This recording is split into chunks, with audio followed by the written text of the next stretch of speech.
Hello అండి, నమస్తే. నేను లలిత. నేను చపాతీ వెల్లుల్లి ఆమ్లెట్ చేస్తున్నానండి. వెల్లుల్లి ఆమ్లెట్కు ముందుగా కొన్ని వెల్లుల్లిలు తీసుకొని అందులో కారం,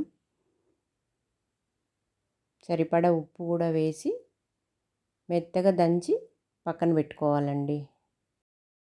వెల్లుల్లి కారం అనేది అన్నంలో కూడా చాలా బాగుంటుందండి. వేడివేడి అన్నంలో వేసుకొని తింటే చాలా బాగుంటుంది. జలుబు అవి ఉంటే తగ్గిపోతాయి కూడా. ఇప్పుడు వెల్లుల్లి ఆమ్లెట్కు ముందుగా కడాయి పెట్టి అందులో నూనె పోసి, నూనె వేడైనాక రౌండ్గా కట్ చేసిన ఉల్లిపాయలన్నీ వేయాలండి. ఇప్పుడు ఉల్లిపాయల్లో కొంచెం సాల్ట్ కూడా వేయాలండి, స్కిప్ అయింది. ఎక్కువ చిన్నగా కట్ చేసుకోవద్దండి, ఉల్లిపాయలు రౌండ్ రౌండ్గానే ఉండాలి. ఇప్పుడు కొంచెం వేగిన ఉల్లిపాయల్లో అల్లం పేస్ట్ కూడా వేసి అంతా కలిసేటట్టు కలపాలండి. మరీ ఎక్కువ వేగొద్దండి ఉల్లిపాయలు, నార్మల్గా వేగితే చాలు.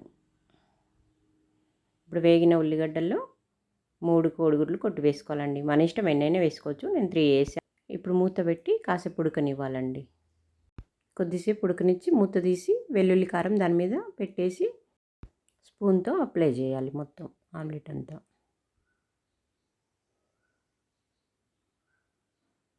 ఇప్పుడు కొత్తిమీర కూడా చల్లేసుకొని ప్లేట్లోకి సర్వ్ చేసుకోవాలండి.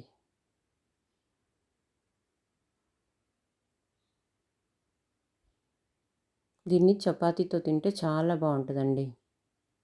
మీరు కూడా ట్రై చేయండి. Thank you.